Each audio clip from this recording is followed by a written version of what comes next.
नमस्कार साथियों, मेरे प्यारे छात्रों। आज हम बात करेंगे जो डिफरेंशियल इक्वेशन का जो हमारा टॉपिक चल रहा था कि linear differential equation with constant coefficient. तो उसमें जो हमारी इक्वेशन आई थी, जो लीनियर डिफरेंशियल इक्वेशन थी, वो क्या आई थी हमारी? F D Y is equal to Q X, ये आ रही थी हमारी। और जहाँ एफ डी क्या था हमारा? डी की power N plus A one D की power N minus one plus dot dot plus A N. और जहाँ डी क्या था? डी की पावर एन क्या था? डी की power N upon D X की पावर एन। ये कहते हैं डिफरेंशियल ऑपरेटर। डिफरेंशियल ऑपरेटर था ये।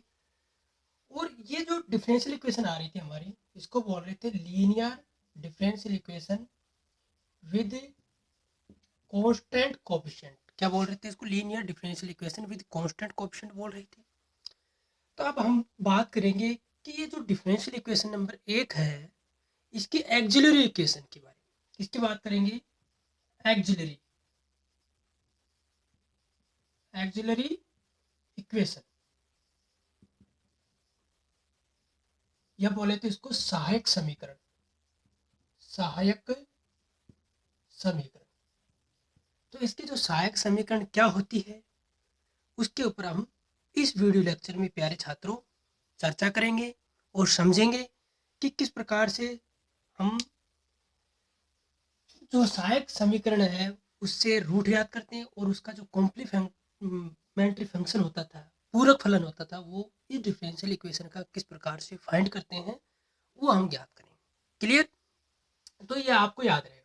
अब देखो, सहायक समीकरण ज्ञात करनी है ना, तो क्या करना? आप जो ये जो डिफरेंशियल इक्वेशन 1 है, इसके जो आर एच एस का जो पार्ट्स है, क्यू एक्स है, उसको जीरो कर दो। तो जो डिफरेंशियल इक्वेशन क्या आ जाएगी हमारी? F D Y equal to zero आ गई। और ये एक डिफरेंशियल इक्वेशन है, इसको नाम दे देता हूं मैं 2। क्लियर? और प्यारे छात्रों, अब हम क्या मान के चलते हैं कि इस डिफरेंशियल इक्वेशन 2 है, इसको पहले तो ऐसे लिख लो। दिस इंप्लाइज, ऐसे लिख लो, डी की power N plus A one D की power N minus one plus dot dot A N into Y equal to zero.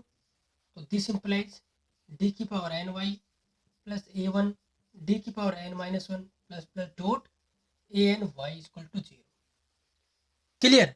अब हम क्या करेंगे, हम ये मान के चलते हैं, ये जो डिफरेंशियल इक्वेशन 2 है, मान लीजिए इसका जो सॉल्यूशन है, इसका जो हल है, हम ये मान लेते हैं y बराबर e की पावर mx।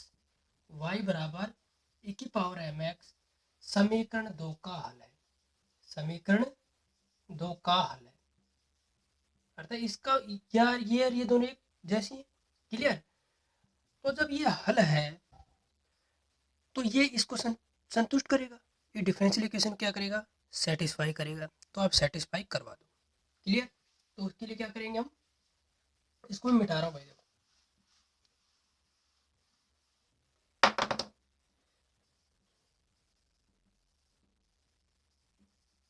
तो उसके लिए क्या करेंगे हम? डी वाई याद कर लेते हैं। डी वाई क्या होता है? D upon D X. Y किसको माना हमने? e की पावर एम एक्स को हमने क्या माना है? वाई। वाई माना तो e की पावर एम एक्स। इसका अवकलन करो, कितना आएगा? e की पावर एम एक्स का e की पावर एम एक्स। क्लियर? तो एम एक्स का कितना आएगा? Into M. तो क्या आ गया हमारे पास अवकलन? e की पावर एम एक्स। क्लियर यहाँ तक? दोबारा इसका देखो, डी स्क्वायर याद करना है, क्योंकि हमें यहाँ पर डी स्क्वायर भी आएगा, है ना? इसमें डी स्क्वायर भी आएगा, डी की पावर एन भी आएगा, इन सभी की वैल्यू याद कर लेते हैं हम। तो डी स्क्वायर बाई कितना आएगा? D two upon D X square e की पावर एम एक्स। तो this implied D upon D X, और D upon D X e की power M X, double derivative है, और D upon D X e की power M X कितना है? M e की पावर एक्स। तो D upon D X M e की पावर एम एक्स। और इसका अवकलन कितना होगा? कांस्टेंट को बाहर ले लो तो एम, और इसका अवकलन कितना e की पावर एम एक्स का? एम इंटू e की पावर एम एक्स। तो कितना आ गया? एम स्क्वायर e की पावर एम एक्स। क्लियर? तो ये इस प्रकार से कर लेंगे, तो एम स्क्वायर ए की पावर एम एक्स आ गया। क्लियर यहाँ तक? अब देखो, इसी प्रकार से आप क्या याद करो, क्योंकि हमें चाहिए क्या? डी की पावर एन वाई भी चाहिएगा। तो देखो, जब यहाँ पर 2 है तो एम की पावर 2 है। इसी प्रकार से आप देखो, ये याद कर सकते हो नहीं कर सकते, डी की power N D N Y equal to D X की पावर एन वाई। तो ये डी की power N upon D X की पावर एन, वाई की वैल्यू की पावर एम एक्स। तो इसको ध्यान में रखते हुए ये दो है तो ये दो है, तो यहाँ पर एम है तो ये कितना आएगा, एम की पावर कितनी बार कर रहे हो, एन बार कर रहे हो, ई की पावर एम एक्स। क्लियर। और ये सारी वैल्यू आप किसमें पुट कर दो, इस समीकरण दो थी ये जो समीकरण दो है इसमें ये सारी वैल्यू पुट करो। तो पुट करेंगे क्या आएगा, देखो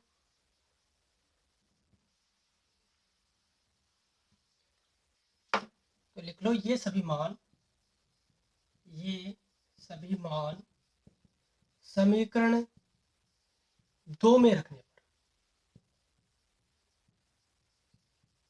तो भाई समीकरण दो ये रहा, इसमें रखो तो डी की पावर एन वाई कितना है, एम की पावर एन, तो दिस इंप्लाइज एम की पावर एन ए की पावर एम एक्स प्लस ये ए वन ये डी की पावर एन माइनस वन, तो कितना आएगा एम की power N minus one E की पावर एम एक्स, फिर प्लस प्लस डॉट डॉट करते चले जाओ ए एन, और वाई कितना है ए की power M X equal to G. ये सभी मान किस में रख देना, समीकरण नंबर इसमें दो में पुट कर दो। तो हमने पुट कर दिया। क्लियर यहाँ तक। अब क्या करो आप, इसको ऐसे में मिटा देता हूँ पहले तो। अब देखो यहाँ से आपको दिख रहा है ए की पावर एम एक्स कॉमन आ जाएगा पूरे में से, तो ए की पावर एम एक्स कॉमन आ गया, दिस इंप्लाइज ए की पावर एम एक्स कॉमन आ गया, तो क्या आ गया एम की power N plus M A one M की power N minus one plus dot dot plus A N equal to zero. Clear. अब देखो ए की पावर एम एक्स, अब देखो भाई e की पावर एम एक्स इंटू ये पूरा। क्लियर। अब देखो हम ये जानते हैं कि a into B equal to zero होता है, तो दिस इंप्लाइज क्या होता है, either a equal to zero और b इक्वल टू जीरो, अर्थात इन दोनों में से कोई एक जीरो होगा, दोनों एक साथ कभी जीरो नहीं होते हैं। अब देखो e की पावर एम एक्स ये कभी जीरो होगा नहीं, क्योंकि हमने m की वैल्यू क्या नहीं मानी है, क्योंकि ये तो हमेशा कभी जीरो होगा ही नहीं। ई की पावर एम एक्स एम और एक्स की कुछ भी वैल्यू लो, इन्फिनिटी और माइनस इन्फिनिटी के अलावा, इन माइनस इन्फिनिटी के अलावा, तो ये क्या नहीं होगा, जीरो होगा नहीं। तो दिस इंप्लाइज ई की power M X does not equal to zero. Clear. तो जब ई की पावर एम एक्स जीरो नहीं होगा तो यहां से क्या निष्कर्ष निकलेगा, दिस एंड ये जीरो होगा, एम की power N plus A one M की power N minus one plus dot dot A N equal to zero. इस पूरी राशि को क्या होना पड़ेगा, जीरो होना पड़ेगा।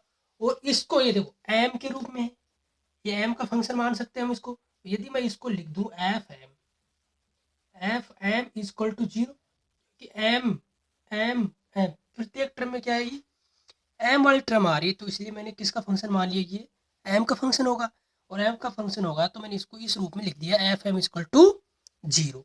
अर्थात ये डी था ना, देखो वहां पर F D Y equal to zero, तो भी वही आ रहा था, भाई डी की जगह क्या रख देना एम, तो ये आ जाएगी हमारे पास F M equal to zero.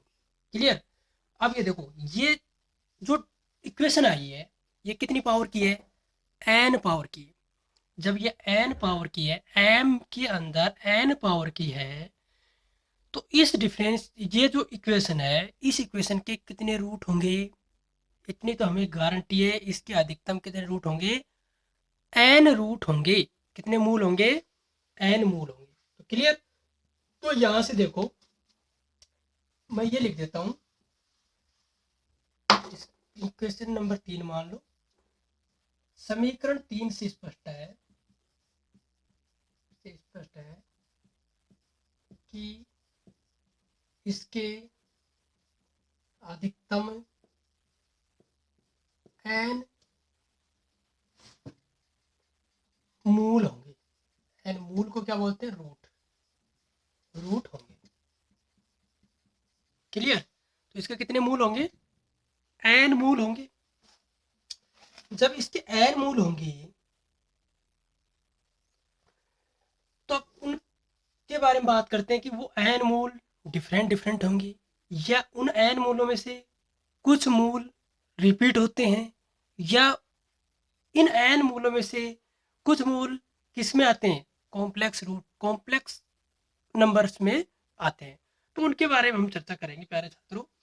तो देखो पहले हम बात करते हैं कि इस जो इक्वेशन आई इक्वेशन नंबर 3, इसके एन मूल है, कितने मूल है और एन के एन कितने हैं, डिफरेंट है, 0। दिस इंप्लाइज एम की कितनी वैल्यू आएगी, m1 m2 और mn, सभी मूल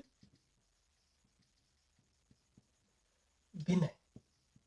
सभी मूल के कैसे हैं, सभी मूल कैसे डिफरेंट है। तो डिफरेंट है तो उसका जो कॉम्प्लीमेंट्री फंक्शन आएगा या इसको क्या बोलेंगे, पूरक फलन आएगा, वो क्या आता है हमारा y equal to C one E की power M one X plus C two E की power M two X plus dot dot C N into E की power M N X. Clear. तो ये आपको समझ में आ गया होगा। यदि कोई भी डिफरेंशियल इक्वेशन दी गई हो तो उसके जो एक्सिलरी इक्वेशन ज्ञात करनी हो, एक्सिलरी इक्वेशन ज्ञात करनी है तो वो क्या आती है, एफ एम इक्वल टू 0, अर्थात डी की जगह आप क्या रख दो, एम रख देंगे तो एफ एम आ जाएगा, वो 0 आएगा।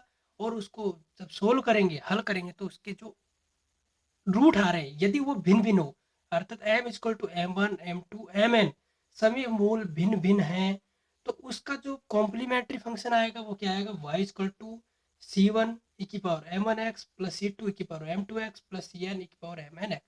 अब देखो ये नोट कर लेना, यदि कोई भी डिफरेंशियल इक्वेशन है उसका आर एच एस यदि 0 है तो उस डिफरेंशियल इक्वेशन का जो कॉम्प्लीमेंट्री फंक्शन आ रहा है वही उसका क्या कहलाता है, जर्नल सॉल्यूशन कहलाता है। क्या कहलाता है, वही उसका जर्नल सॉल्यूशन। क्लियर, ये याद रहेगा आपको कि यदि ये एफ एम इक्वल टू 0 हो, यदि इसके कितने रूट आ रहे हो, M one M two M N different मूल हो, तो उसका जो सॉल्यूशन आएगा क्या आता है, वाई बराबर सी वन ए की power M one X plus C two A की power M two X plus C N A की power M N X. Clear. अब दूसरी कंडीशन देखो, इसकी जो सेकंड कंडीशन क्या है, यदि एफ एम इक्वल टू 0 से कोई दो एक मूल से कोई दो मूल, मान लो दो मूल समान, अर्थात m equal to M one equal to M two और अन्य सभी मूल क्या हो, डिफरेंट डिफरेंट हो। क्लियर। तो उस केस में जो कॉम्प्लीमेंट्री फंक्शन आएगा तो वो क्या आता है, y equal to C one plus C two into X E की पावर एम वन और एम टू में से कोई एक ले लो, M one X plus C three E की power M three X plus C four E की power M four X plus C N E की power M N X. Clear ये बात। तो देखो क्या कहा मैंने, यदि कोई भी दो रूट क्या है, समान आ जाए, इक्वल आ जाए, तो उस केस में जो सॉल्यूशन आता है कॉम्प्ली, अर्थात ये बोले तो कॉम्प्लीमेंट्री फंक्शन आएगा, पूरक फलन आएगा, तो वो क्या आता है, y equal to C one plus C two into X. देखो यहाँ पर सी वन और सी टू दोनों डिफरेंट डिफरेंट है, बट यहाँ पर सी वन और सी टू लीनियरली डिपेंडेंट के रूप में आएंगे, ई की power M one X plus C three, और ये आगे ऐसे कैसा, ये डिफरेंट डिफरेंट आ जाएगा। क्लियर। इसी प्रकार से यदि आपके पास तीन रूट, कितने रूट, तो ये नोट करके लिख लेना, तीन रूट यदि क्या आ जाए, समान आ जाए, तो उस केस में क्या होगा, अर्थात m equal to M one बराबर एम टू बराबर एम थ्री आ जाए, तीन रूट यदि बराबर आ जाए, तो उस केस में जो सॉल्यूशन आएगा वो आएगा C one plus C two into X plus C three into X square और इंटू ई की power M one X plus C four E की power M four X plus dot dot C N E की power M four M N X. Clear. तो उस case में क्या होगा कि वो सारे रूट हमारे क्या आएंगे, यदि तीन रूट यदि डिफरेंट डिफरेंट इक्वल आते हैं, तो उस केस में जो जनरल सॉल्यूशन आएगा, यदि वो R H S equal to zero हो, तो उस केस में जो ये जो कॉम्प्लीमेंट्री फंक्शन है जनरल सॉल्यूशन हो जाएगा। तो वो क्या आता है, C one plus C two X into plus C three X square E की power M one X plus C four E की पावर एम फोर एक्स, ये आगे समान तरीके से तो यहाँ पर है इस प्रकार से आ जाएगा। क्लियर। तो ये तो हमारा रहा कि यदि मूल क्या हो, भिन्न भिन्न हो, यदि मूल क्या हो, दो मूल समान हो, तो उस केस में जो सॉल्यूशन है वो इस प्रकार से लिखा जाएगा। यदि तीन मूल समान हो, तीन रूट यदि इक्वल हो, तो उस केस में जो सॉल्यूशन आता है, कॉम्प्लीमेंट्री फंक्शन आता है, वो इस प्रकार से लिखा जाएगा। क्लियर। तीसरा केस और अध्ययन कर लेते हैं हम। तीसरा केस क्या कह रहा है,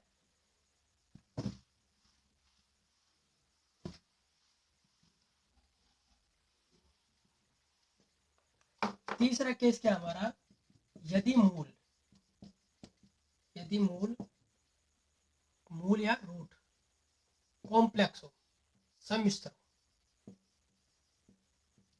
सम्मिश्र बोलते हैं कॉम्प्लेक्स। कॉम्प्लेक्स का मतलब ये होता है प्यारे छात्रों कि भाई ये कोई इक्वेशन हमारी F M equal to zero, इसको सोल्व करने पर, इसको सोल्व करने पर यदि एम के जो कोफिशिएंट हो, एम की जो टर्म्स हैं उसके जो कोफिशिएंट हो, यदि वो रियल हो, तो उस केस में यदि कॉम्प्लेक्स रूट हमारे पास आ जाए, तो वो एक तो आएंगे, तो पहले बात तो ये कि वो पेयर में आएंगे। और पेयर में मान लीजिए दो रूट इस प्रकार से आ गए, दिस इंप्लाइज कि भाई एम वन ये आया alpha plus iota beta, clear. M two हमारा ये आया अल्फा माइनस आयोटा बीटा, और एम थ्री और एम फोर ये सारे अलग अलग आ रहे हैं। क्लियर। तो इस केस में जो हम कॉम्प्लीमेंट्री फंक्शन लिखेंगे वो किस प्रकार से लिखते हैं, वो इस प्रकार से लिखते हैं प्यारे छात्र, y बराबर,